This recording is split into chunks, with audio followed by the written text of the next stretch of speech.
Praise the Lord. Hallelujah. യേശുവിൽ ഏറ്റവും സ്നേഹിക്കപ്പെട്ട ദൈവജനമേ, ഒരിക്കൽ കൂടെ നമ്മുടെ പിതാവായ ദൈവത്തിൽ നിന്നും അവിടുത്തെ പുത്രനായ യേശു ക്രിസ്തുവിൽ നിന്നും കൃപയും സമാധാനവും സമൃദ്ധമായ കാരുണ്യവും നിങ്ങളുടെ മേൽ വർഷിക്കപ്പെടട്ടെ എന്ന് പ്രാർത്ഥിക്കുന്നു.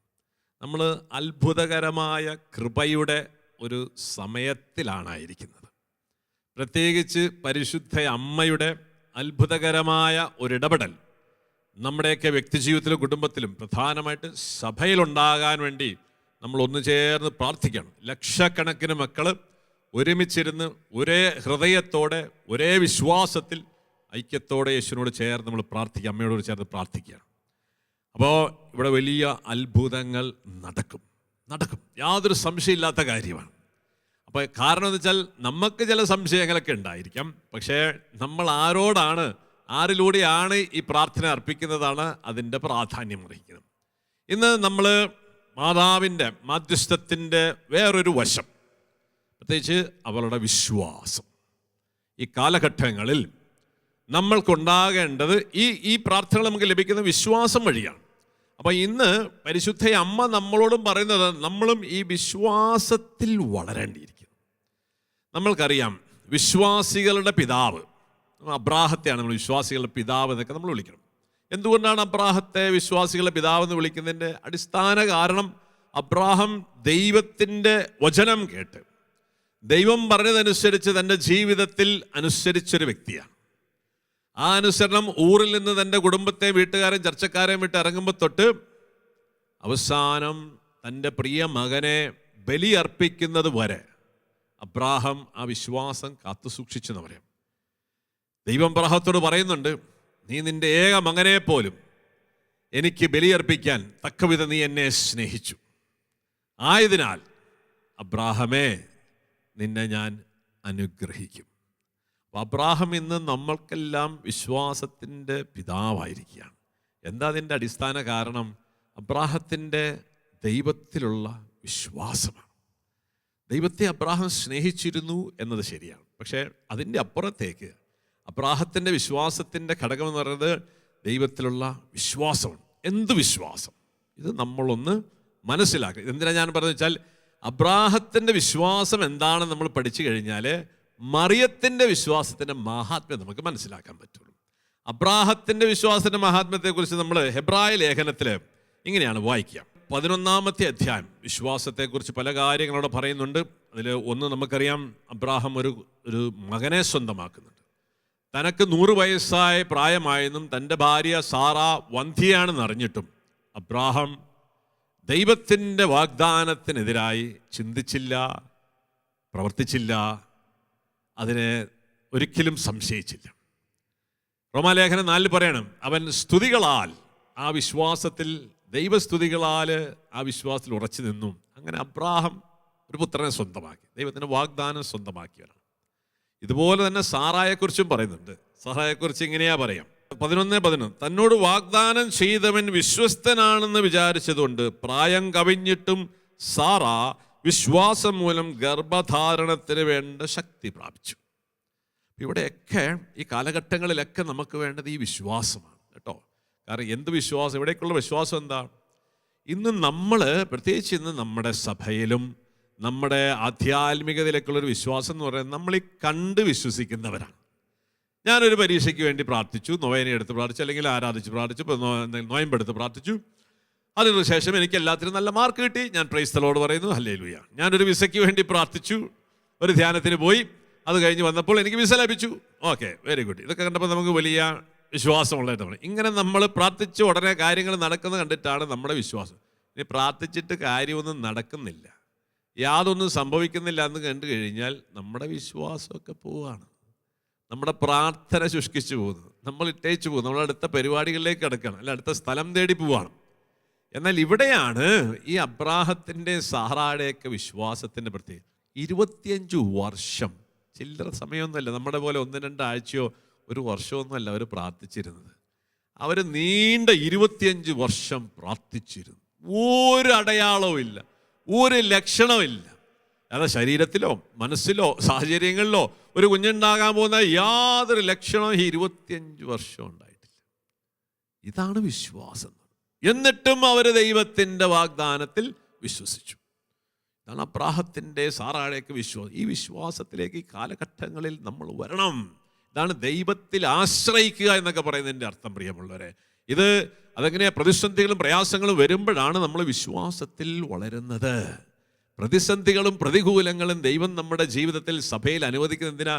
നമ്മൾ വിശ്വാസത്തിൽ വളരാൻ വേണ്ടിയിട്ടാണ്, അല്ലാതെ സഭ തകർന്നു പോകാൻ വേണ്ടിയിട്ടല്ല.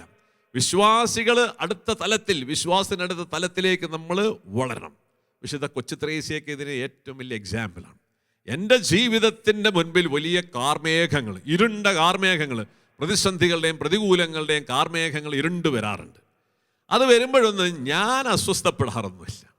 കാരണം എന്താ? ആ കാർമേഘത്തിൻ്റെ അപ്പുറത്ത് എൻ്റെ നീതി സൂര്യനുണ്ട്. ആരാണ്? എൻ്റെ യേശു അതിൻ്റെ പുറകിലുണ്ട്. അതുകൊണ്ട് കാർമേഘങ്ങളൊക്കെ ഉണ്ടാവും, വലിയ കൊടുങ്കാറ്റൊക്കെ ഉണ്ടാവും, അതൊന്നും എന്നെ ബാധിക്കും. കാരണം എന്തിനാണ് ദൈവം അനുവദിക്കുന്നത്? എൻ്റെ വിശ്വാസത്തിൻ്റെ അടുത്ത തലത്തിലേക്ക് നമ്മൾ വളരണം. ഇങ്ങനെ വിശ്വാസത്തിൽ അബ്രാഹവും സാറയും ഓരോ വർഷം കഴിയുന്തോറും വളർന്നു വന്നിരുന്നു. ഇന്ന് നമ്മൾ സഭയിൽ കാണുന്നൊരു കാര്യം, ഞാൻ കഴിഞ്ഞ പ്രാവശ്യം പറഞ്ഞതുപോലെ തന്നെ, നമ്മൾ വിശ്വാസത്തിൽ നിന്ന് പോയിക്കൊണ്ടിരിക്കുകയാണ്. കാരണം എന്താ? ഒന്നും വിചാരിച്ച പോലെ നടക്കുന്നില്ല. അച്ഛന്മാർ ശരിയില്ല, മെത്രാന്മാർ ശരിയില്ല, കന്യാസ്ത്രീകൾ ശരിയല്ല, സുവിശേഷ പ്രഘോഷകർ ശരിയില്ല, അപ്പൻ ശരിയില്ല, അമ്മ ശരിയില്ല, അതുകൊണ്ട് ഞാൻ പോകുന്നില്ല. ഇതാണ് ഇന്നത്തെ ഒരു കോമൺ. ഇത് തന്നെ നമ്മൾ മറ്റു കാര്യങ്ങളിലൊക്കെ ഇങ്ങനെ തന്നെയാണ്. നമ്മളിങ്ങനെ നാട്ടുകാരും വീട്ടുകാരിലൊക്കെ നോക്കിയിട്ട് ഒന്നും ശരിയല്ല, അതുകൊണ്ട് വിശ്വസിച്ചിട്ട് വലിയ കാര്യമൊന്നുമില്ല, ദൈവമൊന്നുമില്ല എന്ന് നടക്കുന്നൊരു കാലഘട്ടം. ഇതല്ല ഈ കാലഘട്ടം. പ്രതിസന്ധികളുണ്ടാവും, വെല്ലുവിളികളുണ്ടാവും, പ്രയാസങ്ങളുണ്ടാവും.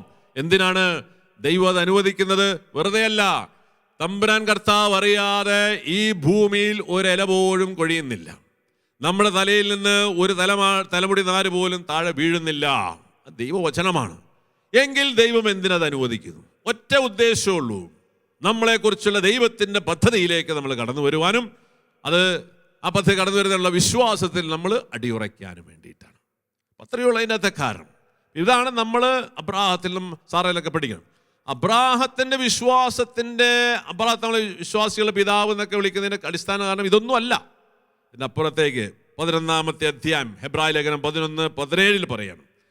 വിശ്വാസം മൂലമാണ് പരീക്ഷിക്കപ്പെട്ടപ്പോൾ, അബ്രാഹത്തിന്റെ ജീവിതത്തിൽ ഏറ്റവും വലിയ പല പരീക്ഷണം വന്നു, ഏറ്റവും വലിയ പരീക്ഷണം ഇസഹാക്കിനെ, ഇങ്ങനെ പ്രാർത്ഥിച്ച് കിട്ടിയ കുഞ്ഞിനെ നീ ബലിയർപ്പിക്കണം എന്ന് പറഞ്ഞു.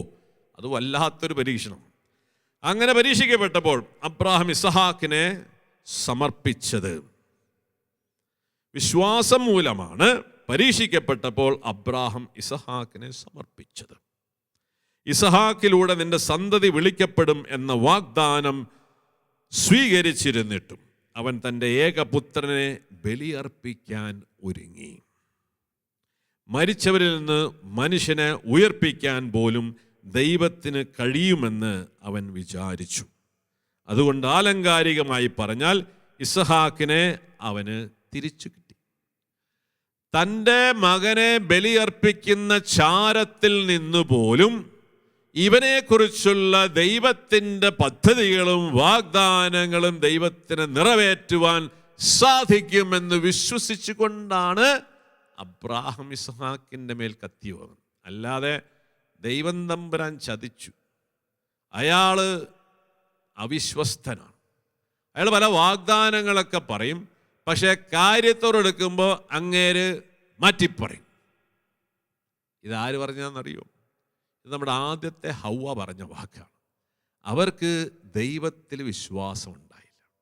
അവരോട് സാത്താൻ പറഞ്ഞു, നിങ്ങളോട് ആ പഴം കഴിക്കരുതെന്ന് ദൈവം പറഞ്ഞത് എന്തിനാണെന്നറിയോ? എന്തിനാണ്? അത് കഴിച്ചാൽ നിങ്ങൾ മരിച്ചു പോവും. നിങ്ങൾ മരിക്കുമൊന്നുമില്ല.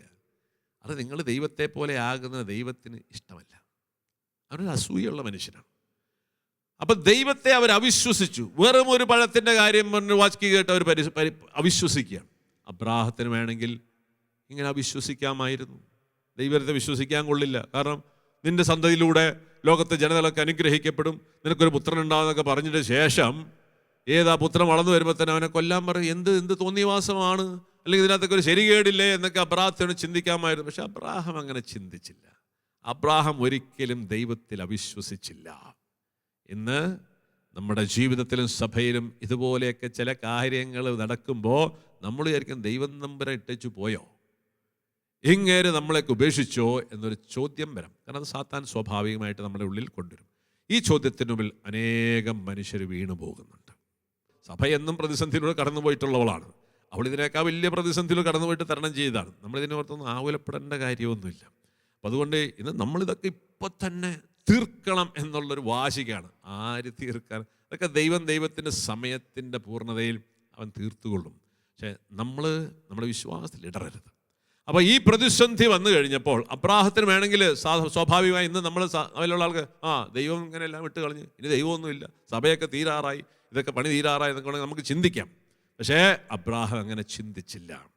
അവൻ ദൈവത്തിലുള്ള വാഗ്ദാനത്തിനെതിരായി ചിന്തിക്കാതെ ഈ ബലി അർപ്പിക്കേണ്ടി വന്നാൽ പോലും ഈ ചാരത്തിൽ നിന്നും എൻ്റെ പുത്രനെ ഉയർപ്പിച്ച് അവനിലൂടെ ഈ ലോകത്ത് നടക്കാനിരിക്കുന്ന എല്ലാ അനുഗ്രഹങ്ങളും വാഗ്ദാനം ദൈവത്തിന് നിറവേറ്റാൻ സാധിക്കും എന്ന് വിശ്വസിച്ചുകൊണ്ടാണ് അബ്രാഹാം തൻ്റെ പുത്രനെ ബലിയർപ്പിക്കുന്നത്. ഇതിനാണ് വിശ്വാസം എന്ന് പറയുന്നത്. which is called hope against hope. യാതൊരു സാധ്യതയില്ലാതിരിക്കെ, ഒരു സാധ്യതയില്ലായിരിക്കെ അബ്രാഹാം വിശ്വസിച്ചു, ദൈവത്തിന് സാധ്യമാണ്. ഇതിൻ്റെ പേരാണ് പ്രിയമുള്ളവരെ വിശ്വാസം. ഇന്ന് നമ്മുടെ സഭ നേരിടുന്ന പ്രയാസങ്ങളും പ്രതിസന്ധികളും നമുക്ക് ഇതെല്ലാം തീർന്നു പോകുന്നു വിചാരിക്കും. ഇല്ല, കാണുമ്പോൾ അങ്ങനെയൊക്കെ തോന്നും. സഭാ മക്കൾ 4 വഴിക്ക് ഓടിക്കൊണ്ടിരിക്കുകയാണ്. ഇതെല്ലാം ഓടിക്കൊണ്ടിരിക്കുക. നമ്മൾ വിചാരിക്കും ഇതെല്ലാം തീർന്നു. ഇല്ല, ആൾക്കാരുടെ സ്വഭാവങ്ങളും പെരുമാറ്റങ്ങളും കാണും. നമ്മൾ ഇതെല്ലാം തീർന്നു, അയ്യോ ഇനിയിപ്പോൾ എങ്ങനെ ഉണ്ടാവും? ഈശോ പണ്ട് പറഞ്ഞ് ഞാൻ രണ്ടാമത് വരുമ്പോൾ വിശ്വാസം ഉണ്ടാവുമെന്ന് വെച്ചാൽ ഇപ്പം തന്നെ നടക്കുമെന്നൊക്കെ തോന്നും ആൾക്ക്. നോ, അതിനോർത്ത് പറയുകയണ്ട. ഈ പ്രതിസന്ധികളും പ്രയാസങ്ങളും വെല്ലുവിളികളും എല്ലാ കാലഘട്ടത്തിലും ഉണ്ട്. ഇവിടെ നമ്മുടെ വിശ്വാസത്തെയാണ് ദൈവം പരീക്ഷിച്ച് നോക്കുന്നത്. എന്തിനാണ്? അടുത്ത വിശ്വാസം പരീക്ഷിക്കപ്പെടണം. പരീക്ഷിക്കപ്പെടാത്ത വിശ്വാസം വിശ്വാസമല്ല. യാക്കോബ് ശ്രീ നമ്മൾ പറയുന്നത്, അകാരണമായി നിങ്ങളിൽ പ്രതിസന്ധികളും പ്രയാസങ്ങളും ഉണ്ടാകുമ്പോൾ നിങ്ങൾ അസ്വസ്ഥരാകണ്ട. വിശ്വാസം പരീക്ഷിക്കപ്പെടുന്നത് വഴിയാണ് അതിൽ നമുക്ക് സ്ഥിരത ലഭിക്കുന്നത്. അപ്പോൾ ഇതിൻ്റെ ഒരു പ്രോസസ്സാണ്. പ്രതിസന്ധികൾ പ്രതികൂലങ്ങളിലൂടെ മാത്രമേ വിശ്വാസത്തിൽ വർധന ഉണ്ടാവുള്ളൂ. കാരണം വരാനിരിക്കുന്ന കാലഘട്ടങ്ങളിൽ സഭയിൽ സംഭവിക്കേണ്ട കാര്യങ്ങൾ, ദൈവിക പദ്ധതികൾ നിറവേറപ്പെടാൻ സഭാമക്കൾക്ക് വിശ്വാസം ആവശ്യമാണ്. അതിന് വലിയൊരു സമൂഹം മുഴുവനും വേണ്ട. ദൈവം എപ്പോഴും ഒരു ചെറിയ സമൂഹത്തെ വിളിച്ചിട്ടാണ് ദൈവിക കാര്യങ്ങൾ നടത്തുക. ബാക്കിയുള്ളവർക്ക് വേണ്ടി നമ്മളാണ് പ്രാർത്ഥിക്കുന്നത്. അപ്പം അതുകൊണ്ട് ഈ കാലഘട്ടങ്ങൾ അബ്രാഹത്തെ നമ്മൾ മനസ്സിലാക്കാം. അബ്രാഹാം വിശ്വസിച്ചിരുന്നു, ഒരു തരി പോലും ദൈവത്തിൽ അവിശ്വസിച്ചില്ല. അങ്ങനെ അവൻ്റെ വിശ്വാസം അവൻ്റെ നീതീകരണത്തിന് കാരണമായി. ഇത് പറഞ്ഞു വരുന്നത് എന്തിനാന്ന് വെച്ചാൽ പരിശുദ്ധ അമ്മയെക്കുറിച്ച് പറയാൻ വേണ്ടിയിട്ട്. അബ്രാഹത്തേക്കാൾ ഒരു പടി മുകളിലാണ് പരിശുദ്ധ അമ്മയുടെ വിശ്വാസം. നമ്മൾ കാണുന്നുണ്ട് നോഹയുടെ ദൈവം പറയണം, നീ ഒരു പെട്ടകം ഉണ്ടാക്കണം. ഏത്? വലിയ വരൾച്ചയുടെ കാലഘട്ടം, നല്ല വെയിലുള്ള കാലം, മഴയുടെ കാർമേഘത്തിൻ്റെ പൊടി പോലും കാണാത്ത സമയത്ത് ദൈവം പറയണം, എടാ ഒരു പെട്ടകം ഉണ്ടാക്കണം, വെള്ളപ്പൊക്കം ഉണ്ടാകുമ്പോൾ. നോഹ അതങ്ങ് വിശ്വസിച്ചു, പെട്ടകം ഉണ്ടാക്കി. യാതൊരു സാധ്യതയില്ലാതിരിക്കുകയാണ്. അതാണ് നോഹയുടെ വിശ്വാസം എന്ന് പറയുന്നത്. ഇനി രണ്ടാമത് അബ്രാഹത്തെ നമ്മൾ കാണുന്നുണ്ട്. അബ്രാഹത്തിൻ്റെ വിശ്വാസത്തിൻ്റെ വെല്ലുവിളി എന്താണ്? ധർമ്മവും അധർമ്മവും തമ്മിലുള്ള വെല്ലുവിളിയായിരുന്നു. അതായത് അധർമ്മം ചെയ്യണം, നിന്റെ മകനെ കൊല്ലണം. വേണമെങ്കിൽ അബ്രാഹത്തിൽ ചിന്തിക്കാൻ, അങ്ങനെ ദൈവം പറയില്ല, അത് പിശാചായിരിക്കും. ദൈവം അധർമ്മം ചെയ്യാൻ പറയില്ല. പക്ഷെ അബ്രാഹം എന്ത് ചെയ്തു? ധർമ്മവും അധർമ്മവും നോക്കുന്നില്ല. അബ്രാഹം ദൈവത്തിൽ അനുസരിക്കുകയാണ്. അപ്പോൾ അധർമ്മം ചെയ്യാൻ പറഞ്ഞു, പക്ഷെ ചെയ്യിപ്പിച്ചില്ല ദൈവം. അബ്രാഹത്തിന് തൻ്റെ മകനെ ബലിയർപ്പിക്കേണ്ടി വന്നില്ല. അബ്രാഹത്തിന് തൻ്റെ മകനെ തിരിച്ചു കിട്ടി. എന്നാൽ പരിശുദ്ധ അമ്മ മാതാവിൻ്റെ ജീവിതത്തിൽ വരുമ്പോൾ നമ്മൾ കാണുന്നുണ്ട്, ധർമ്മത്തിൻ്റെ അധർമ്മത്തിൻ്റെ പ്രശ്നമില്ല, ധർമ്മത്തിൻ്റെ മുകളിൽ ദൈവത്തിൽ വിശ്വസിക്കാം. കാരണം അന്നത്തെ കാലഘട്ടത്തിൽ ഒരു പെൺകുട്ടി വിവാഹം കഴിക്കുന്നതിന് മുൻപ് ഗർഭിണിയാകുക എന്ന് പറഞ്ഞാൽ അത് ധർമ്മത്തിന് എതിരായിട്ടുള്ള കാര്യമാണ്. പക്ഷേ പരിശുദ്ധ അമ്മയെ സംബന്ധിച്ചിടത്തോളം അത് അശുദ്ധിയുടെ ലക്ഷണമാണ്. അതിനെ വ്യഭിചാരം എന്നാണ് പറയുക, അതല്ലെങ്കിൽ അത് തോന്നിവാസം എന്നാണ് പറയുക. പക്ഷെ മാതാവിനെ സംബന്ധിച്ച് ലോകത്തെല്ലാവരും അങ്ങനെ കാണാം. തന്നെ കല്യാണം കഴിക്കുന്ന ഭർത്താവ് പോലും അങ്ങനെ ചിന്തിക്കാൻ പോവുക. താൻ വിവാഹം നിശ്ചയം നടത്തിയ പെൺകുട്ടി ഞാൻ അറിയാതെ ഗർഭിണിയായെന്ന് പറഞ്ഞു കഴിഞ്ഞാൽ അത് എല്ലാ ധർമ്മത്തിൻ്റെയും തോന്നിവാസമാണ്. പക്ഷെ മാതാവിനെ സംബന്ധിച്ച് ധർമ്മമോ അധർമ്മമോ ഇതിൻ്റെ അകത്ത് ശരിയോ തെറ്റോ ഒന്നുമില്ല. അവൾ അതിൻ്റെയൊക്കെ ഉപരി ദൈവഹിതം, ദൈവം എന്നിൽ എന്താ ആഗ്രഹിക്കുന്നു അത് ഞാൻ നിർവഹിക്കും. ഇതാണ് മാതാവിൻ്റെ വിശ്വാസം. ഈ വിശ്വാസത്തിലേക്ക് ഇന്നും നമ്മൾ പലപ്പോഴും ശരി തെറ്റുകൾ നോക്കിയിട്ട് അവർ പറയുന്നതാണ് ശരി, ഇവർ പറയുന്നതാണ് ശരി, അതൊന്നും നമ്മൾ നോക്കണ്ട. ദൈവഹിതം എന്താണ് അത് നമ്മളെല്ലാവരും നിർവഹിക്കണം. എല്ലാ സഭാമക്കളുടെയും ആത്യന്തികമായ ലക്ഷ്യം ആ ഹിതം നിറവേറ്റുക എന്നുള്ളതാണ്. അതിൻ്റെ പേരാണ് വിശുദ്ധി. അതിൻ്റെ അത് ചിലപ്പോൾ ലോകത്തിൻ്റെ കാഴ്ചപ്പാടിൽ അത് ചിലപ്പോൾ തിന്മയായിരിക്കാം, ലോകത്തിൻ്റെ കാഴ്ചപ്പാടിനകത്തൊരു ശരികേടുണ്ടായിരിക്കാം. തീർച്ചയായിട്ടും വിവാഹ നിശ്ചയം നടത്തിയ പെൺകുട്ടി കല്യാണം കഴിക്കുന്നതിന് മുമ്പ് ഗർഭിണിയാകുന്ന ലോകത്തിൻ്റെ കാഴ്ചപ്പാട് തിന്മയാണ്. പക്ഷേ അത് ദൈവമാണ് തീരുമാനിക്കുന്നത്. What is right and wrong. ഈ ശരി തെറ്റുകളെ വൃക്ഷത്തിൽ നിന്ന് ആദ്യത്തെ ഹവ്വ കഴിച്ചു. ദൈവം പറഞ്ഞു നന്മ തിന്മകളുടെ വൃക്ഷം അതിൽ നിന്ന് ഭക്ഷിക്കരുത്. എൻ്റെ അർത്ഥം എന്താ? നന്മ തിന്മയും ഞാൻ തീരുമാനിച്ചോളാം. അതാണ് ദൈവമാണ് തീരുമാനിക്കുക. എന്നാൽ ആദവും ഹവ്വയും നന്മ തിന്മകളുടെ വൃക്ഷത്തിൽ നിന്ന് കഴിച്ചു. ഹവ്വ കഴിച്ചു. ആദ്യത്തെ ഹവ്വ കഴിക്കുകയാണ്, അവൾ തീരുമാനിക്കുകയാണ് നന്മയും തിന്മയും എന്താന്ന്. എന്നാൽ രണ്ടാമത്തെ ഹവ്വ നന്മ തിന്മകളൊക്കെ ദൈവത്തിന് ഏൽപ്പിച്ചു കൊടുത്തു. ഇന്ന് ദൈവം എന്നിൽ നിന്ന് എന്താ ആഗ്രഹിക്കുന്നു ആ അനുസരണത്തിലേക്ക് ആ അമ്മ വരികയാണ്. ഇതാണ് പരിശുദ്ധ മറിയത്തിൻ്റെ ക്വാളിറ്റി എന്ന് പറയുന്നത്. ഈ ക്വാളിറ്റി ഒന്നും നമുക്കില്ല. ഇതൊരു വിശ്വാസം വേണം, ഇതൊരു വലിയ വിശ്വാസം വേണം. കാരണം എന്ത് സംഭവിക്കാം. കല്ലെറിഞ്ഞ് കൊല്ലപ്പെടാം, തന്നെ കല്യാണം കഴിക്കാൻ പോകുന്ന കുടുംബം നമ്മൾ തിരസ്കരിക്കാം, ഭർത്താവ് ഇട്ടേച്ചു പോകാം. ഇതൊക്കെ സംഭവിക്കുകയാണെങ്കിൽ അവളെ സംബന്ധിച്ച് അതൊന്നും ഒരു പ്രശ്നമല്ല. അതുകൊണ്ട് ഞാൻ നേരത്തെ പറഞ്ഞ പോലെ അവൾ വളരെ ധൈര്യമുള്ളവളാണ്. ഈ ധൈര്യം വിശ്വാസത്തിൻ്റെ കൂടെ നമുക്ക് വേണം. ഈ ധൈര്യമാണ് ദൈവം നമ്മുടെ ജീവിതത്തിൽ പ്രവർത്തിക്കുന്നതിൻ്റെ അടയാളം. ദൈവം പ്രവർത്തിക്കുകയാണ്. പിന്നീട് നമ്മൾ മുമ്പോട്ട് പോകുമ്പോൾ കാണുന്നുണ്ട് പരിശുദ്ധ അമ്മയുടെ ജീവിതത്തിലെ വിശ്വാസം എന്ന് പറയുന്നത്. കാരണം യാതൊരു സാധ്യതയില്ല. അമ്മ ചോദിക്കുന്നുണ്ട് ഇതെങ്ങനെ സംഭവിക്കും, ഞാൻ പുരുഷനെ അറിയുന്നില്ല. കാരണം യാതൊരു സ്കോപ്പും ഇല്ല. ഇന്ന് നമുക്ക് പിന്നെ എങ്ങനെയെങ്കിലുമൊക്കെ ഒരു കുഞ്ഞിനെ ഉണ്ടാക്കാൻ വഴിയാണ്. അന്ന് യാതൊരു സാധ്യതയില്ല. അങ്ങനെ ഇരിക്കുമ്പോൾ ദൈവം പറയാണ് നിനക്കൊരു പുത്രൻ ജനിക്കും. യാതൊരു സാധ്യതയില്ലാതിരിക്കെ നമ്മൾ ശാരീരികമായിട്ടോ സയൻസ് പരമായിട്ടോ സാമൂഹികമായിട്ടോ യാതൊരു സാധ്യതയില്ലായിരിക്കെ മറിയം ദൈവം പറഞ്ഞ് വിശ്വസിച്ചു നിനക്കൊരു കുട്ടിയുണ്ടാവും. ഇതിൻ്റെ പേരാണ് വിശ്വാസം എന്ന് പറയുന്നത്. Hope against hope. പിന്നീട് നമ്മൾ മാതാവിൻ്റെ ജീവിതത്തിലുടനീളം കാണുന്നത് ഈ വിശ്വാസത്തിലുള്ള യാത്രയാണ്. മാതാവ് യഥാർത്ഥത്തിൽ വലിയ ഇരുട്ടിലൂടെ നടന്നുപോയ ഒരു സ്ത്രീയാണ്. മാതാവിൻ്റെ ജീവിതത്തിൽ നമ്മൾ കാണുന്നുണ്ട്. അതിനുശേഷം കുഞ്ഞിനെ പ്രസവിക്കേണ്ട സമയമായപ്പം വീടില്ല, ഇറങ്ങി നടക്കുകയാണ്. അവസാനം ഒരു പുൽത്തൊഴുത്താണ് കിട്ടുക. ഒരു പരാതിയില്ല, പരിഭവമില്ല. കാരണം അത് ദൈവത്തിൻ്റെ പദ്ധതിയാണെന്ന് അവൾ മനസ്സിലാക്കുകയാണ്.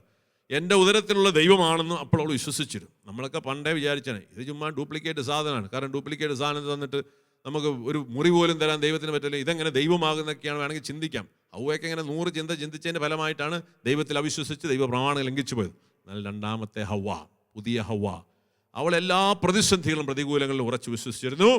അതെൻ്റെ ദൈവ പദ്ധതിയാണെന്നും ദൈവം എൻ്റെ കൂടെ ഉണ്ടെന്നും. വീണ്ടും നമ്മൾ കാണുന്ന കുഞ്ഞിനെ പ്രസവിച്ചതിന് ശേഷം ഈജിപ്തിലേക്കുള്ള പലായനം. എന്തിനാ ഓടുന്നത്? ഹെറോദോസ് എന്നൊരു ഭ്രാന്തൻ നിന്റെ കുഞ്ഞിനെ കൊല്ലാൻ പോവാണ്. ഞാനൊന്നും ഓടേണ്ട കാര്യമൊന്നുമില്ല. കാരണം എൻ്റെ ഉദരത്തിലുള്ളവൻ ആരാണ്? പ്രപഞ്ചത്തെ മുഴുവൻ സൃഷ്ടിച്ചവൻ, ഇവൻ്റെ മുത്തപ്പനായ ഫറവോയെ ചെങ്കടലിൽ മുക്കിക്കൊന്നവൻ, അവനാണ് ഈ ഉദരത്തിലിരിക്കുന്നത്. അതുകൊണ്ട് ഞാൻ ആരെയും പേടിച്ചോടേണ്ട കാര്യമൊന്നുമില്ല എന്ന് മാതാവിന് വേണമെങ്കിൽ ചിന്തിക്കാൻ പറ്റും. എന്നിട്ട് ഓടാൻ പറയുന്നതിന് വേണമെങ്കിൽ ചിന്തിക്കുക. അപ്പം ഇത് അങ്ങേരല്ലേ? ഒരു സംശയം വേണമെങ്കിൽ ചോദിക്കുക. അയ്യോ, ഈ ഹെറോദോസ് കൊല്ലാൻ വരുമ്പോൾ ഈ ചെങ്കടൽ വിഭജിച്ചവൻ, ഈ സൃഷ്ടത്തെ പ്രപഞ്ചത്തെ മുഴുവൻ സൃഷ്ടിച്ചവൻ തന്നെയാണോ ഉദരത്തിലെന്ന് മാതാവിന് വേണമെങ്കിൽ സംശയിക്കാമായിരുന്നു. കാരണം സാഹചര്യങ്ങളെല്ലാം പ്രതികൂലങ്ങളാണ്. മാതാവ് എപ്പോഴും വിശ്വസിച്ചു ഇവൻ സത്യമായും ദൈവപുത്രൻ തന്നെയാണ്. അവൾക്ക് സംശയമൊന്നുമില്ല. അതനുസരിച്ച് പോവുകയാണ്. ചോദ്യങ്ങളൊന്നുമില്ല, ശരി തെറ്റുകളൊന്നും നോക്കുന്നില്ല. ദൈവം പറഞ്ഞ് നിങ്ങൾ പോകാൻ പറഞ്ഞു, ദൈവം പോവുകയാണ്. ഇതാണ് പ്രിയമുള്ളൊരു വിശ്വാസം.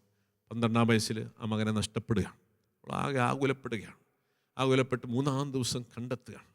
കണ്ടെത്തി അന്വേഷിച്ച് കണ്ടുപിടിക്കുകയാണ്. ഇത് യേശുവിനെ പിന്നീട് നഷ്ടപ്പെട്ട് 3-ാം ദിവസം കിട്ടുന്നതിൻ്റെ ഒരു അടയാളം ദൈവം അവൾക്ക് പറഞ്ഞു കൊടുക്കുന്നതിൻ്റെ ഒരു കൂടിയാണ്.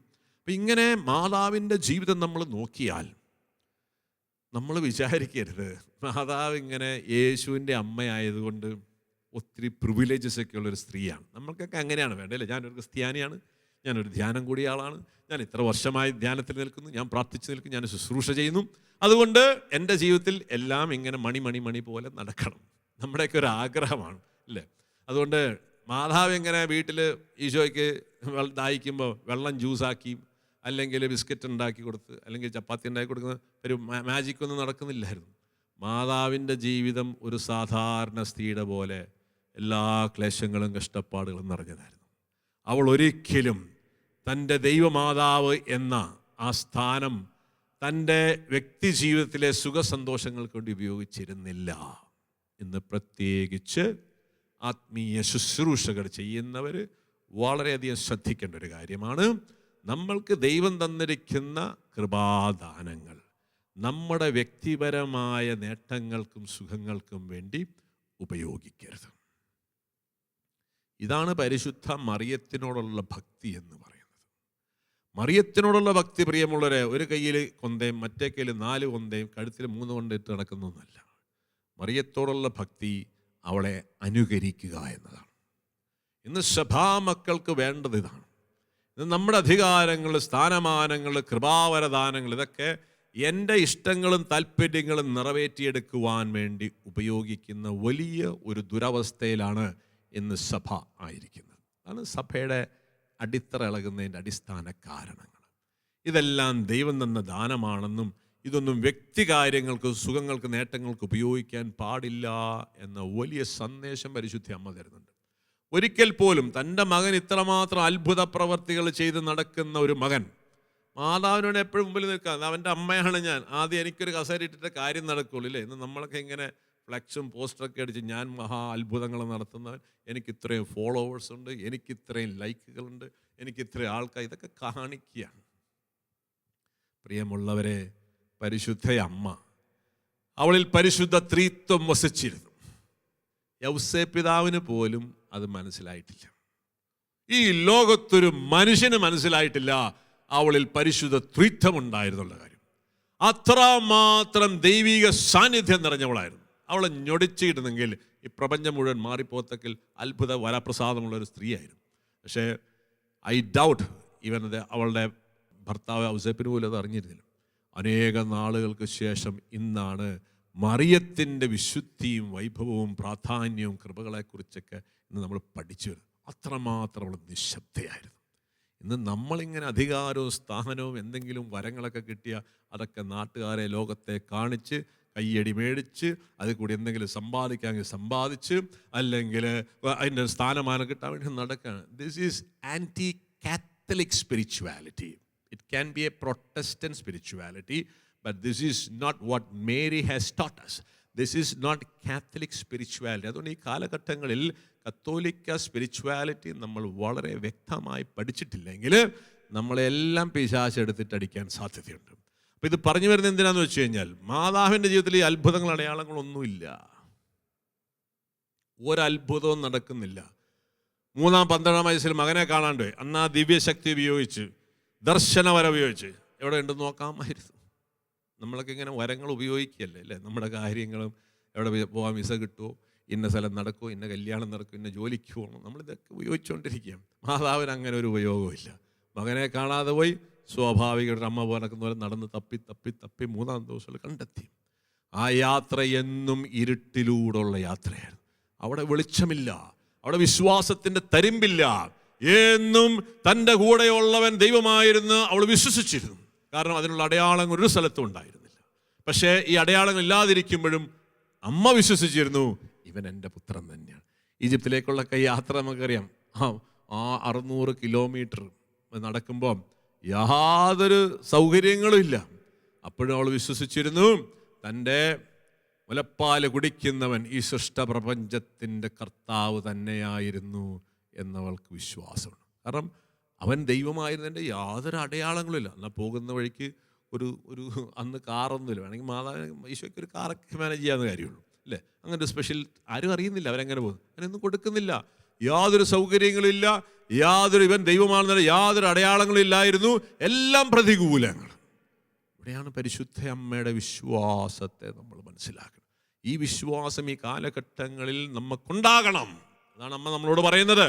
അതാണ് അമ്മയുടെ വേലക്കാരെന്ന് പറയുന്ന അർത്ഥം. അതാണ് അവൾ പറയുന്നത് പോലെ, അവൾ ചിന്തിക്കുന്നത് പോലെ ചിന്തിക്കാൻ കപ്പാസിറ്റി ഉള്ള ആൾക്കാർ ഇന്ന് യേശുവിന് വേണം. അപ്പോഴേ നമുക്ക് യേശു പറയുന്ന പോലെ ചെയ്യാൻ പറ്റുള്ളൂ. ഇന്ന് നമുക്ക് തോന്നിയ പോലെ ചെയ്തിട്ട് അതിനെ യേശുവെ ഒന്ന് ആശീർവദിക്കണമെന്ന് പറയാണ്. അങ്ങനെ യേശു ആശീർവദിക്കത്തില്ല. യേശു അങ്ങനെ ആശീർവദിക്കത്തില്ല. നമ്മളിങ്ങനെ പല പദ്ധതികളും പ്ലാനുകളൊക്കെ ഇട്ട്, അത് സഭയുടെ കാര്യങ്ങളെല്ലാം നമ്മളിങ്ങനെ നാട്ടുകാരെയും വീട്ടുകാരെയൊക്കെ കൂട്ടി ചില സംവിധാനങ്ങളൊക്കെ ഉണ്ടാക്കിയിട്ട് അത് യേശു ആശീർവദിക്കത്തില്ല. അത് നമ്മുടെ വ്യക്തി ജീവിതത്തിലായാലും കുടുംബജീവിതത്തിലും അതൊക്കെ പഴയ കാലഘട്ടങ്ങളാണ്. അതുകൊണ്ട് ഈ കാലഘട്ടങ്ങളിൽ ദൈവം നിങ്ങളെ ആഗ്രഹിക്കുക, നിങ്ങൾ ചെയ്യുക. അതിനുള്ള സമർപ്പണവും എളിമയും വിശ്വാസവും പരിശുദ്ധ അമ്മയിലൂടെ നമ്മൾ നേടിയെടുക്കണം. ഈ യാത്രയുടെ അവസാനം നമ്മൾ കാണുന്നുണ്ട്. കാൽവരി മലയുടെ ചുവട്ടിലാണ്, കുരിശിൻ ചുവട്ടിൽ നിൽക്കുമ്പോൾ നമ്മൾ കാണുന്നുണ്ട് ദൈവം പോലും നിശബ്ദനായിരിക്കുന്ന സമയം. ലോകം മുഴുവൻ അവനെ വെല്ലുവിളിക്കുകയാണ് തൻ്റെ പുത്രന്. ആ സമയത്തും പരിശുദ്ധ അമ്മ വിശ്വസിച്ചിരുന്നു, ഇവൻ ദൈവത്തിൻ്റെ പുത്രൻ. അടയാളങ്ങളില്ല, അത്ഭുതങ്ങളില്ല. യഹൂദന്മാർ പറഞ്ഞു, നീ ദൈവപുത്രനാണ്, കുരിശിൽ നിന്ന് ഇറങ്ങി വാ. യേശു ഇറങ്ങി വരുന്നില്ല. യേശു ദൈവത്തെ വിളിച്ചപ്പോഴാ സബക്താനി എന്ന് പറയുമ്പോൾ, എൻ്റെ ദൈവം എന്തുകൊണ്ട് നീ എന്നെ ഉപേക്ഷിച്ചപ്പോൾ ഏലിയെ വിളിക്കുമ്പോൾ ദൈവം ഇടപെടുമെന്ന് മനുഷ്യരെല്ലാം കാത്തിരുന്നു. അവിടെ ദൈവത്തിൻ്റെ ഇടപെടലുകളില്ല, അവിടെ ഒന്നും സംഭവിക്കുന്നില്ല, എല്ലാം വിരുദ്ധമാണ്. വിശ്വാസത്തിൻ്റെ യാതൊരു അടയാളങ്ങളും കാണുന്നില്ല. പക്ഷേ അപ്പോഴും പരിശുദ്ധ മറിയം വിശ്വസിച്ചിരുന്നു, ഇവൻ ദൈവത്തിൻ്റെ പുത്രനാണ്, ഇവനെ ദൈവത്തിൻ്റെ വാഗ്ദാന പ്രകാരം എനിക്ക് തിരിച്ചു കിട്ടും. മറിയത്തെക്കുറിച്ചൊരു വാക്ക് പറയുകയാണ്. എലിസബത്ത് മറിയത്തെക്കുറിച്ച് പറഞ്ഞൊരു വാക്കുണ്ട്. ലൂക്കാ സുവിശേഷം 1-ാം-അധ്യായം 45. കർത്താവ് അരുളി ചെയ്ത കാര്യങ്ങൾ നിറവേറുമെന്ന് വിശ്വസിച്ചവൾ ഭാഗ്യവതി. മറിയത്തിൻ്റെ മക്കൾക്കെല്ലാം ഈ ഭാഗ്യമുണ്ടാകണമെന്ന് ദൈവം ആഗ്രഹിക്കും. എന്താ കർത്താവ് അരുളി ചെയ്ത്? ആ കാൽവരി മലയിൽ എല്ലാം പ്രതികൂലമായിട്ട് നിൽക്കുമ്പോഴും, അതിക്രമവും അക്രമവും അനീതിയും കൊടികുത്തി വാഴുമ്പോഴും പരിശുദ്ധ അമ്മ മനസ്സിലാക്കിയിരുന്നു, ഇത് ദൈവത്തിൻ്റെ പദ്ധതിയാണെന്നും ഇതിലൂടെ ദൈവം കടത്തിവിട്ട് ഇത് നന്മയ്ക്കാണെന്ന് പരിശുദ്ധ അമ്മ വിശ്വസിച്ചിരുന്നു. ഇന്ന് സഭ ഇന്ന് നേരിടുന്ന എല്ലാ പ്രതിസന്ധിയും വെല്ലുവിളി കാണുമ്പോൾ നമ്മൾ വിശ്വസിക്കുന്നു, ഇത് നന്മയ്ക്കാണ്, ഇത് നന്മയാക്കി മാറ്റാൻ ദൈവത്തിന് സാധിക്കും. കാരണം കർത്താവ് ഒരു വചനം നമുക്ക് തന്നിട്ടുണ്ട്. ഇതേപോലെ കർത്താവ് അരുളി ചെയ്ത കാര്യങ്ങൾ നിറവേറുമെന്ന് വിശ്വസിച്ചവൾ ഭാഗ്യവതി. മത്തായി സുവിശേഷം 16-ാം അധ്യായം നമ്മൾ ഇങ്ങനെ പറയാം, ഞാൻ നിന്നോട് പറയുന്നു, നീ പത്രോസാണ്, ഈ പാറമേൽ എൻ്റെ സഭ ഞാൻ സ്ഥാപിക്കും, നരക കവാടങ്ങൾ അതിനെതിരെ പ്രബലപ്പെടുകയില്ല. ഇത് ദൈവത്തിൻ്റെ ഒരു വാഗ്ദാനമാണ്. സഭയുടെ മേൽ പല പ്രശ്നങ്ങളും പ്രയാസങ്ങളും പ്രതിസന്ധികളും വരും, പക്ഷേ സഭയെ അതിനൊന്നും കീഴ്പ്പെടുത്താൻ സാധ്യമല്ല. അതുകൊണ്ട് നമ്മൾ വെറുതെ അസ്വസ്ഥരായി ഒച്ചപ്പാടും പോലെ ഉണ്ടാക്കേണ്ട. നമ്മൾ ദൈവത്തിൻ്റെ വചനത്തിൽ വിശ്വസിക്കും. പരിശുദ്ധ അമ്മ വിശ്വസിച്ചിരുന്നു. ലൂക്കാ സുവിശേഷം നമ്മൾ വായിക്കുകയാണ്. എന്തുകൊണ്ടാണ് പരിശുദ്ധ അമ്മയുടെ പ്രത്യേകം? കർത്താവ് അരുളി ചെയ്ത കാര്യങ്ങൾ നിറവേറുമെന്ന് വിശ്വസിച്ചവൾ ഭാഗ്യവതി. എന്താണ്? കാൽവരി മലയിലെ കുരിശിൻ ചൂട്ടിൽ നിൽക്കുമ്പോഴും പരിശുദ്ധ അമ്മയ്ക്ക് ആ മംഗളവാർത്താ സമയത്ത് ദൈവം കൊടുത്ത വചനം അവൾ വിശ്വസിച്ചു. എന്താണ്? ലൂക്കാ സുവിശേഷം 1:31. നീ ഗർഭം ധരിച്ചൊരു പുത്രനെ പ്രസവിക്കും, നീ അവന് യേശു എന്ന് പേരിടണം, അവൻ വലിയവനായിരിക്കും, അത്യുന്നതന്റെ പുത്രൻ എന്ന് വിളിക്കപ്പെടും, അവന്റെ പിതാവായ ദാവീദിന് സിംഹാസനം ദൈവമായ കർത്താവ് അവന് കൊടുക്കും, യാക്കോബിന്റെ ഭവനത്തിന്റെ മേൽ അവൻ എന്നേക്കും ഭരണം നടത്തും, അവന്റെ രാജ്യത്തിന് അവസാനം ഉണ്ടാവുകയില്ല. ഈ വചനം കുരിശില് എല്ലാവരും അവഹേളിക്കട്ട് ഇങ്ങനെ ദൈവത്താൽ ഉപേക്ഷിക്കപ്പെട്ട് കിടക്കുമ്പോഴും പരിശുദ്ധ അമ്മ വിശ്വസിച്ചിരുന്നു, ഇവനിലൂടെയുള്ള ദൈവരാജ്യത്തിൻ്റെ ഭരണം വരുമെന്നും ഇവനെ ദൈവം 3-ാം ദിവസം ഉയർപ്പിച്ച് തരുമെന്നും പരിശുദ്ധമ്മ വിശ്വസിച്ചിരുന്നു. വിശ്വാസത്തിന് യാതൊരു സാധ്യതയിലായിരിക്കും. It is called hope against hope. ഒരു സാധ്യതയിലായിരിക്കെ പരിശുദ്ധ അമ്മ വിശ്വസിച്ചിരുന്നു. കാരണം ദൈവം അരുളി ചെയ്ത കാര്യങ്ങൾ ദൈവം നിർവഹിക്കും. പ്രിയ സഹോദരങ്ങളെ, ഈ വിശ്വാസം അമ്മയോട് ചേർന്ന് നമ്മൾ സ്വന്തമാക്കണം. ഈ അമ്മയോട് ചേർന്ന് നമ്മൾ പ്രാർത്ഥിക്കുമ്പോൾ ദൈവം പ്രവർത്തിച്ചിരിക്കും. നമുക്കതിനായിട്ട് ഒരുങ്ങാം. പരിശുദ്ധ അമ്മയുടെ മാധ്യസ്ഥം ചേർന്നുകൊണ്ട് നമ്മൾ ജപമാലയിൽ ആഴപ്പെടുന്നു. നമുക്ക് ആരാധനയിലേക്ക് നമ്മൾ കിടക്കുകയാണ്. ഈ വിശ്വാസത്തോടെ ദൈവസന്നിധിയിലേക്ക് നമുക്ക് കടന്നു വരാം. തമ്പുരാൻ നമ്മുടെ പ്രാർത്ഥന, കാരണം വിശ്വാസത്തോടെ നമ്മൾ എന്ത് ചോദിച്ചാലും നമുക്ക് ലഭിക്കും. ആമേൻ.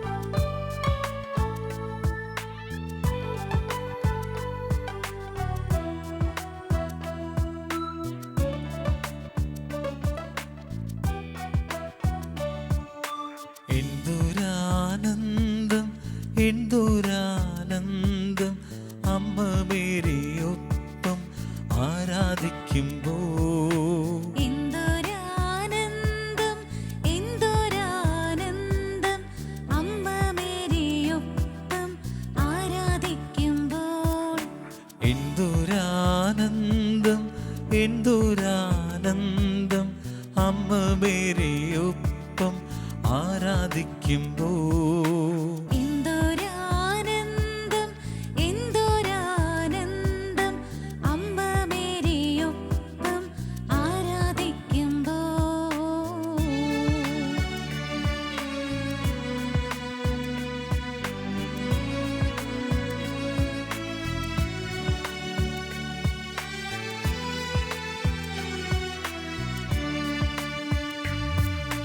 ശക്തനായ ദൈവം വൻ കാര്യങ്ങൾ ചെയ്യാൻ സർവശക്തിയോടെ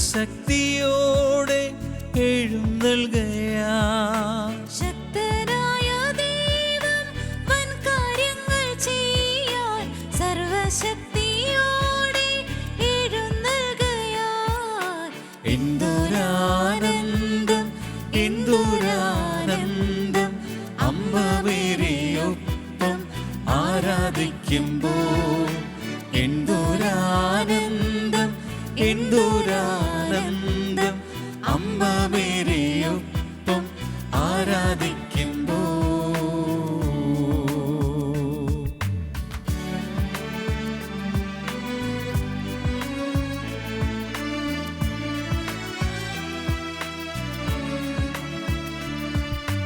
ദാസിയുടെ താഴ്മ തൃക്കൺ പാർത്ത ഉന്നതൻ ദാസരെ ഉയർത്താനണയും നീതാ. എല്ലാം ഉണ്ടെന്നോർത്ത ശക്തർ വീണിടുമ്പോൾ ദുർബലരെ ദൈവം ഉയർത്തിയിടുന്നേ. എന്തൊരാനന്ദം എന്തൊരാനന്ദം അമ്മ മേരിയൊപ്പം ആരാധിക്കുമ്പോൾ. എന്തൊരാനന്ദം എന്തൊരാനന്ദം അമ്മ മേരിയൊപ്പം ആരാധിക്കുമ്പോൾ. ആ ആ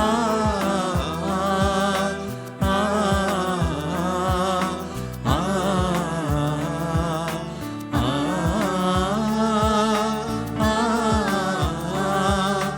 അമ്മ മേരിയൊപ്പം ആരാധിക്കുമ്പോൾ.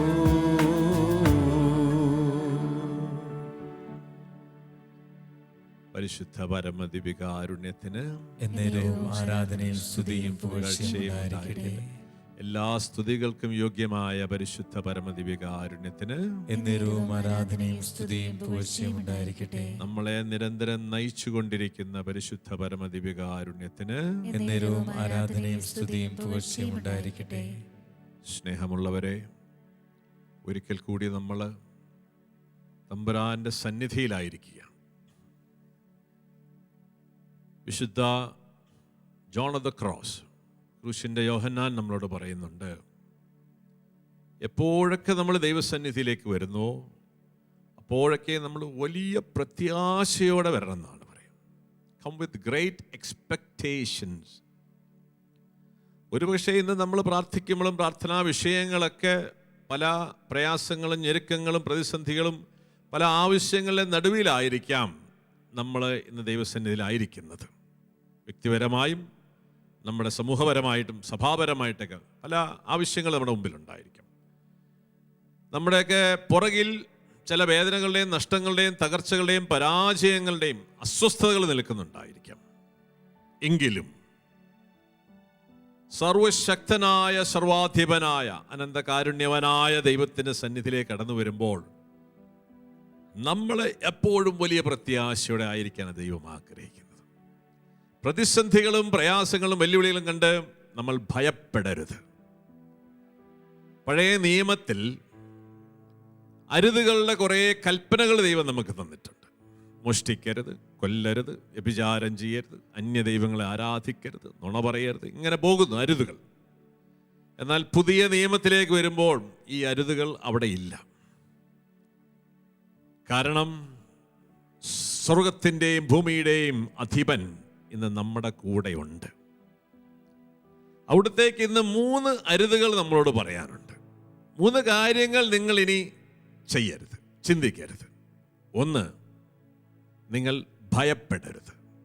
Do not be afraid of anything in this world, because I am with you. ഞാൻ നിങ്ങളോട് കൂടെയുണ്ട്. 2, നിങ്ങൾ ഒന്നിനെക്കുറിച്ചും ആകുലരാകണ്ട, കാരണം ഞാൻ നിങ്ങളെക്കുറിച്ച് കരുതലുള്ളവനാണ്. 3, എൻ്റെ കാരുണ്യത്തിലും ശക്തിയിലും നിങ്ങൾ സംശയിക്കരുത്. Do not doubt in my goodness and my power and mercy. അതേ സഹോദരങ്ങളെ, നമ്മളെ ഭാരപ്പെടുത്തുന്ന, അസ്വസ്ഥപ്പെടുത്തുന്ന എല്ലാ ഭയങ്ങളെയും ആകുലതകളെയും, നമ്മുടെ പരിമിതികളെ ഓർത്തുള്ള സംശയങ്ങളും, നമ്മുടെ മുമ്പിലുള്ള പ്രതിസന്ധികളുടെ വലുപ്പങ്ങൾ കണ്ടിട്ടുള്ള സംശയങ്ങളെല്ലാം, സങ്കടങ്ങളെല്ലാം തിരുസന്നിധിയിലേക്കൊന്ന് കൊടുക്കാം. അതല്ല, ഈ നിമിഷങ്ങളിൽ എടുത്ത് മാറ്റപ്പെടട്ടെ. ദൈവസന്നിധിയിൽ വരുമ്പോൾ അതൊന്നും ഉണ്ടാകാൻ ദൈവം ആഗ്രഹിക്കുന്നില്ല. ദൈവസന്നിധിയിലേക്ക് നമ്മൾ കടന്നു വരുമ്പോൾ നമ്മുടെ അധരങ്ങളിൽ സ്തുതികൾ മാത്രമേ ദൈവം ആഗ്രഹിക്കുന്നുള്ളൂ. കാരണം നമ്മൾ ദൈവത്തിൻ്റെ സ്വന്തം ജനമാണ്. ദൈവം കൂടെ വസിക്കുന്നവനാണ്. അവനുള്ള വിശ്വാസമാണ് നമ്മൾ പ്രകടമാക്കേണ്ടത്. ആ വിശ്വാസത്തിനെതിരായിട്ടുള്ളതെല്ലാം നമ്മളിൽ നിന്ന് വിട്ടുപോകാൻ ഇന്നത്തെ ആരാധന നമ്മൾ പ്രാർത്ഥിക്കുമ്പോൾ സ്വർഗത്തിൻ്റെ വലിയ ഇടപെടൽ നൽകാൻ ദൈവം തയ്യാറാണ്. പക്ഷെ നമ്മുടെ വിശ്വാസം അവിടത്തേക്ക് ആവശ്യമാകുമ്പോൾ ആ വിശ്വാസത്തിനെതിരായി നിൽക്കുന്ന എല്ലാ ഭയങ്ങളും, എല്ലാ ആകുലതകളും, എല്ലാ സംശയങ്ങളെയും ദുഃഖങ്ങളെയും ദൂരീകരിച്ചു നമുക്കൊരു നിമിഷം ദൈവത്തെ ഒന്ന് സ്തുതിക്കാം. ഹല്ലേലൂയ. കർത്താവേ, ഇതാ നിന്റെ വചനത്തിൽ നീ പറഞ്ഞതുപോലെ ഞങ്ങളുടെ എല്ലാ ആകുലതകളെയും എല്ലാ ഭയങ്ങളെയും, നിന്റെ സ്നേഹത്തിലും കാരുണ്യത്തിലുള്ള എല്ലാ സംശയങ്ങളെയും ഈ നിമിഷങ്ങളിൽ നിന്റെ ജനത്തിലെടുത്ത് മാറ്റിക്കൊണ്ട് നിന്റെ സ്നേഹത്താലും സമാധാനത്താലും നിന്റെ കാരുണ്യത്താലും എല്ലാ മക്കളെ നിറയ്ക്കണേ എന്ന് ഞങ്ങൾ പ്രാർത്ഥിച്ചുകൊണ്ട് ഞങ്ങൾ അങ്ങേ സ്തുതിക്കുന്നു. Hallelujah, hallelujah.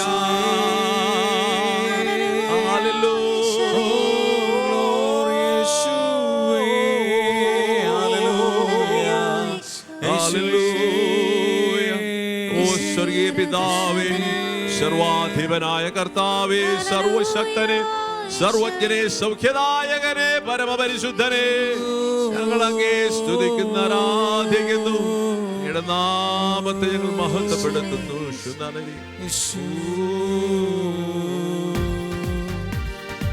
വലിയ വിശ്വാസത്തോടെ നമ്മുടെ തമ്പുരാൻ നമ്മൾ ആഗ്രഹിക്കുന്നത് വിശ്വാസം മാത്രമാണ്. ദൈവത്തിലുള്ള ശരണത്തിൽ കൊണ്ട്, നമ്മുടെ ദൈവത്തിന് അസാധ്യമായിട്ട് ഒന്നുമില്ല എന്ന് വിശ്വസിച്ചുകൊണ്ട് നമ്മളെ ഭരിക്കുന്ന, നമ്മളെ അസ്വസ്ഥപ്പെടുന്ന സകലത്തിന്റെ മേൽ അധികാരമുള്ളവന്റെ ആ ശക്തിയിൽ വിശ്വസിച്ചുകൊണ്ട് ആ വിശ്വാസം നമ്മൾ പ്രകടിപ്പിക്കുന്നത് നമ്മുടെ സ്തുതികളാലാണ്.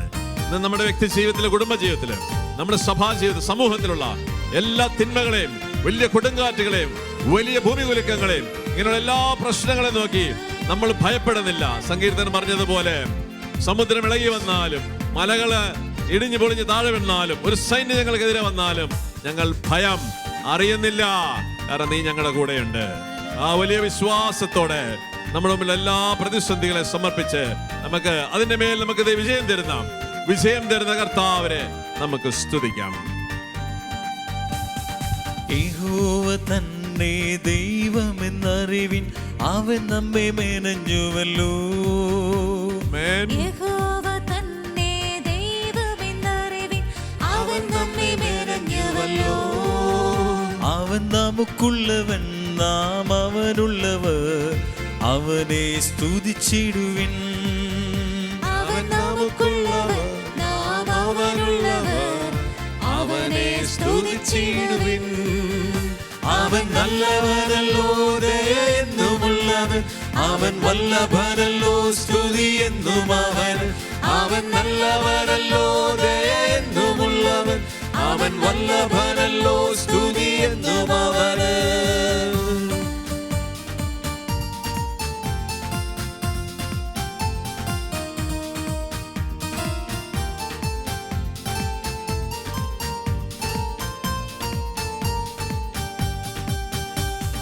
യഹോവ തന്നെ വിശ്വസ്തനെന്നറിവിൻ, അവൻ നമ്മെ വിളിച്ചുവല്ലോ.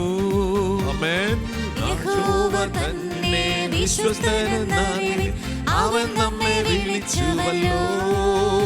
അവൻ നല്ല ഇടയൻ, തന്റെ ആടുകൾ നാം അവനെ സ്തുതിച്ചിടുവിൻ. അവൻ നല്ല ഇടയൻ, തന്റെ ആടുകൾ നാം അവനെ സ്തുതിച്ചിടുവിൻ.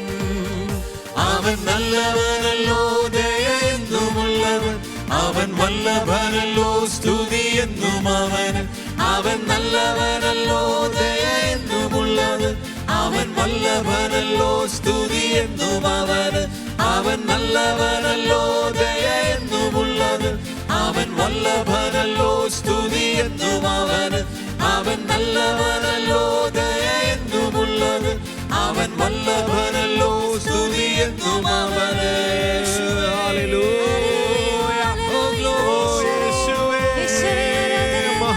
എന്റെ രാജാവേ, ഓ സ്വർഗത്തിലും ഭൂമിയിലും പാതാളത്തിലും എല്ലാ അധികാരങ്ങളും കൈയാളുന്നവനെ ഞങ്ങളങ്ങേ സ്തുതിക്കുന്നു. ഞങ്ങൾക്ക് ഭയമില്ല, ഞങ്ങൾക്ക് ആകുലതകളില്ല, ഞങ്ങൾ നിന്റെ കാരുണ്യത്തിലും ശക്തിയിലും ഞങ്ങൾക്ക് സംശയമില്ല. നിനക്ക് സാധ്യമായിട്ടൊന്നുമില്ല. അടിയങ്ങളുടെ പ്രാർത്ഥനകൾ കേട്ട് ഞങ്ങളെ ആശീർവദിച്ച് അനുഗ്രഹിക്കുന്നവനെ ഞങ്ങൾ അങ്ങേ സ്തുതിക്കുന്നു. ഹല്ലേലൂയ, യേശുവേ, ആരാധന, ആരാധന, ആരാധന. ഹല്ലേലൂയ, ഹരി ഹരി ഹരി ഹരി ഹരി ഹരി ഹരി ഹരി ഹരി ഹരി ഹരി. ഹല്ലേലൂയ.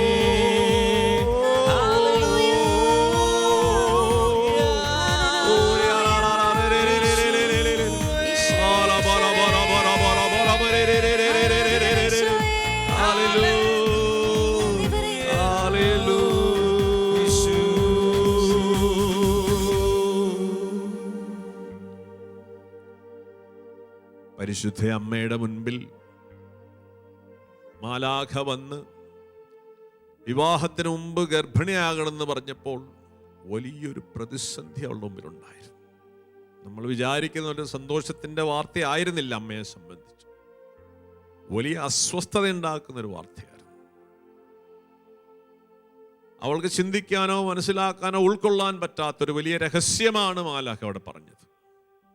പക്ഷേ ആ വലിയ അസ്വസ്ഥയുടെ നടുവിലും അവളിൽ നിന്ന് വന്നത് സ്തോത്രഗീതമായിരുന്നു. കാരണം അവൾ ദൈവത്തിൽ വിശ്വസിച്ചിരുന്നു.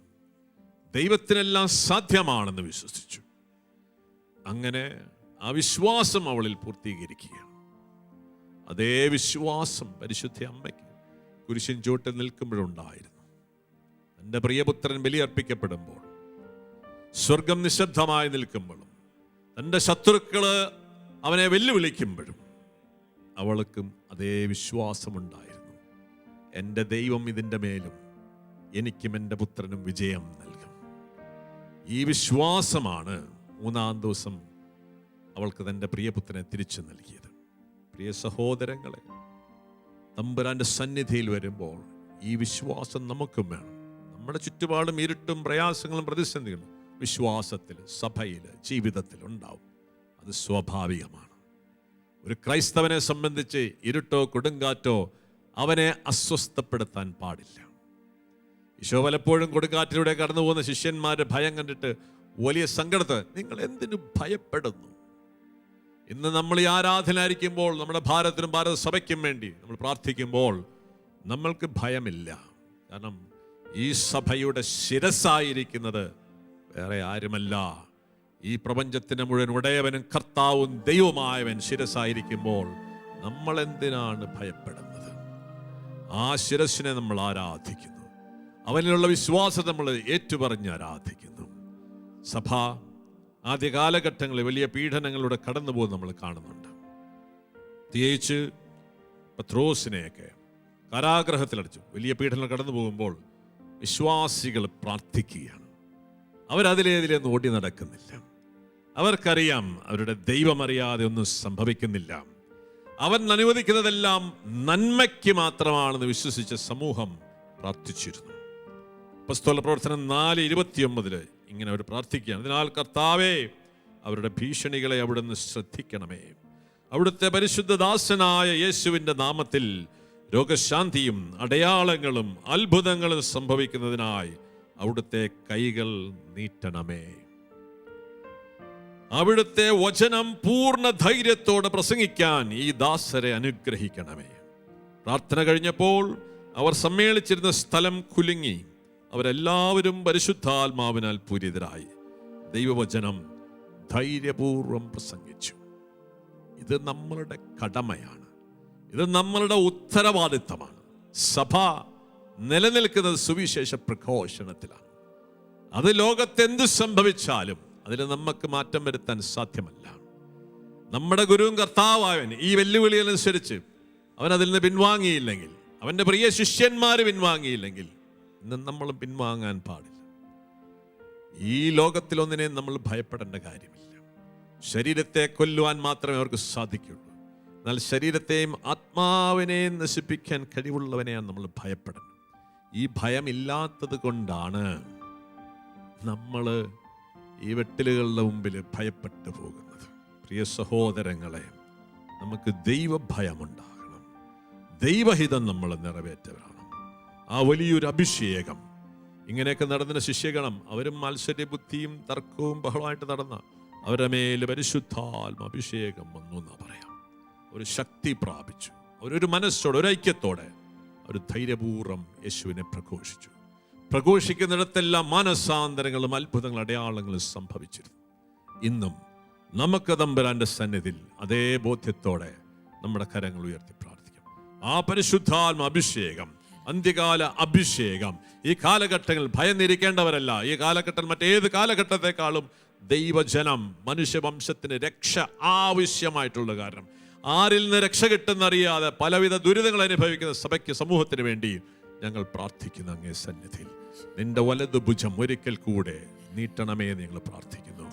പഴയ കാലങ്ങളിലെ അതേ ആത്മ അഭിഷേകം സഭാമക്കൾക്ക് എല്ലാവർക്കും, സഭയെ നയിക്കുന്ന എല്ലാവർക്കും, ഞങ്ങളുടെ ഭരണാധിപന്മാർക്ക്, ഞങ്ങളെ നയിക്കുന്ന എല്ലാവരുടെ മേലും നിന്റെ ആത്മാവിൻ്റെ, സത്യത്തിൻ്റെ, നീതിയുടെയും കാരുണ്യത്തിൻ്റെയും അരൂപിയെ ഒരിക്കൽ കൂടി അയക്കണമേ. ഈ ദേശത്തെ സഭയെ നവീകരിക്കണമെന്ന് പ്രാർത്ഥിച്ചുകൊണ്ട് നമുക്കവിടെ പാടി ആരാധിക്കാം.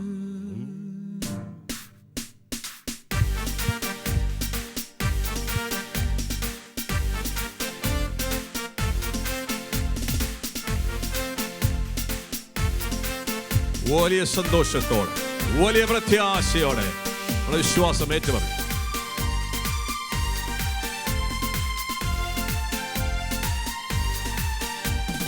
അന്ത്യകാല അഭിഷേകം സകല ജഡത്തിന്മേലും, കൊയ്ത്തുകാല സമയമല്ലോ, ആത്മാവിൽ നിറയ്ക്കണമേ. അന്ത്യകാല അഭിഷേകം സകല ജഡത്തിന്മേലും, കൊയ്ത്തുകാല സമയമല്ലോ, ആത്മാവിൽ നിറയ്ക്കണമേ. തീ പോലെ ഇറങ്ങണമേ, അഗ്നിനാവായി പതിയണമേ, കൊടും കാറ്റായി വീശണമേ, ആത്മനദിയായി ഒഴുകണമേ. തീ പോലെ ഇറങ്ങണമേ, അഗ്നിനാവായി പതിയണമേ, കൊടും കാറ്റായി വീശണമേ, ആത്മനദിയായി ഒഴുകണമേ.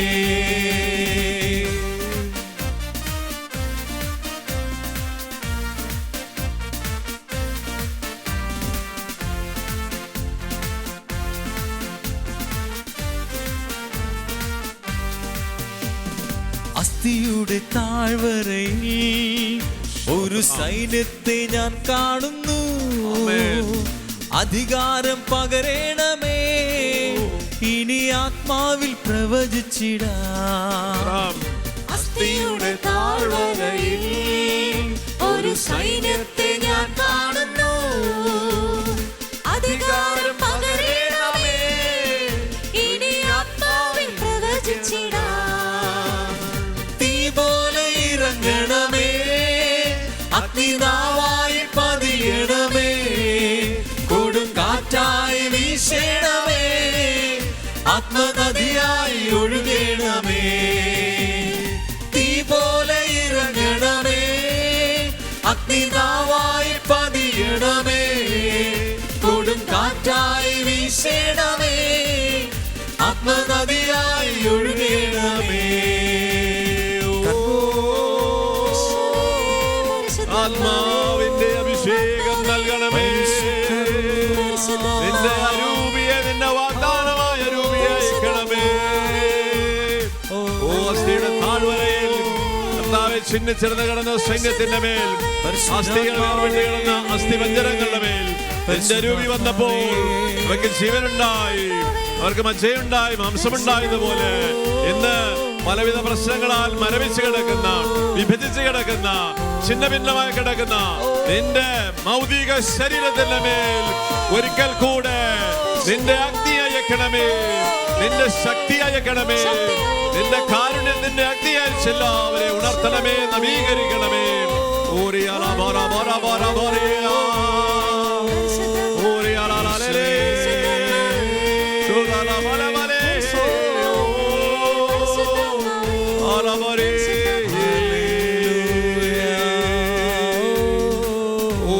കർമ്മൽ മലയിൽ ഒരു കാർമേഘം പോലെ വന്ന ആ രൂപി ഒരിക്കൽ കൂടി കാലഘട്ടങ്ങളിൽ നിന്റെ ജനത്തിന്റെ മേൽ, നിന്റെ സഭയുടെ മേൽ, സഭാ നേതൃത്വത്തിന്റെ മേൽ, ഞങ്ങളെ ഭരിക്കുകയും വേദനിപ്പിക്കുകയും കഷ്ടപ്പെടുത്തുകയും ചെയ്യുന്ന എല്ലാ മക്കളുടെ മേൽ വരട്ടെ എന്ന് പ്രാർത്ഥിച്ചുകൊണ്ട് ഞങ്ങൾ ആരാധിക്കുന്നു.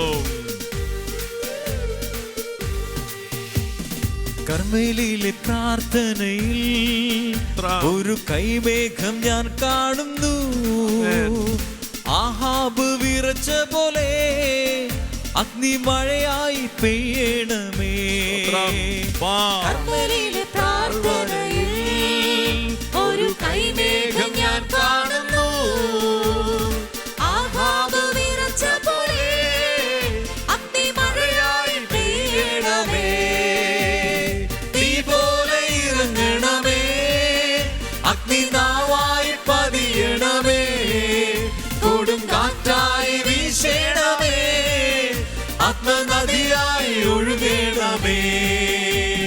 തീ പോലെ ഇറങ്ങണമേ, അഗ്നിനാവായി പതിയണമേ, കൊടുങ്കാറ്റായി വീശണമേ, ആത്മനദിയായി ഒഴുകണമേ, ഒഴുകണമേ. അവിടുത്തെ ആശീർവാദത്തിനായി നമ്മുടെ മുട്ടുകൾ മടക്കാം, നമ്മുടെ ഹൃദയങ്ങളെ, പ്രാർത്ഥനകളെ എല്ലാം സമർപ്പിക്കാം. അവിടുന്ന് ആശീർവദിക്കും. വിശ്വാസത്തോടെ ചോദിക്കുന്ന എല്ലാം അവിടുന്ന് അനുഗ്രഹിച്ചിരിക്കും. സ്വർഗം നമ്മോട് കൂടെയുണ്ട്. നിങ്ങൾ ഭയപ്പെടേണ്ട, നിങ്ങൾ ഒന്നിനെ കുറിച്ചും ആകുലരാകണ്ട. പ്രത്യുത കൃതജ്ഞതാ സ്തോത്രങ്ങളോടെ നിങ്ങളുടെ യാചനകളും പ്രാർത്ഥനകളും ദൈവസന്നിധിയിലേക്ക് ഉയർത്തുക. അപ്പോൾ നിങ്ങളുടെ സകല ധാരണകളെയും അതിലംഘിക്കുന്ന യേശു ക്രിസ്തുവിന് സമാധാനം നിങ്ങളിൽ വന്ന് നിറയും. ആ മഹത്തായ വചനത്തിൽ വിശ്വസിച്ചുകൊണ്ട് നമ്മളെയും നമ്മുടെ എല്ലാ പ്രാർത്ഥനകളെയും, നമ്മൾ നേരിടുന്ന എല്ലാ വെല്ലുവിളികളെയും പ്രതിസന്ധികളെയും, സഭയുടെ മുമ്പിലുള്ള എല്ലാ പ്രയാസങ്ങളെയും ദുഃഖങ്ങളെയും പ്രതിസന്ധികളെയും ആ വചനത്തിനും കർത്താവിനും നമുക്ക് ഭരമേൽപ്പിച്ച് അവിടുത്തെ ആശീർവാദത്തിനായി നമുക്ക് മുട്ടുകൾ മടക്കാം.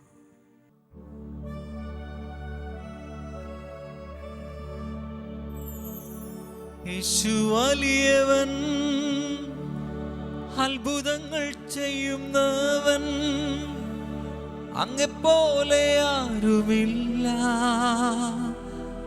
അങ്ങെപ്പോലെ ആരുമില്ല.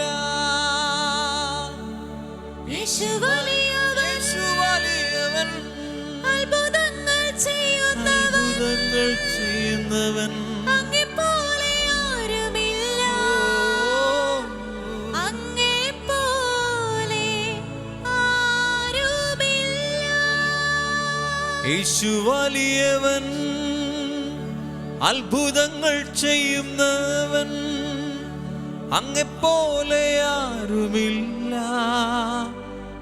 അങ്ങെപ്പോലെ ആരുമില്ല,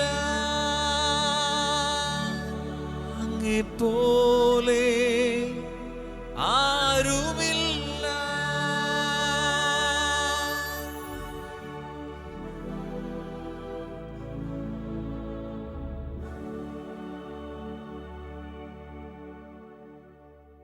അമ്മേ മാതാവേ, നിൻ സുതനീശോയേ, എല്ലാം മറന്നു ഞങ്ങൾ ആരാധിക്കുന്നു.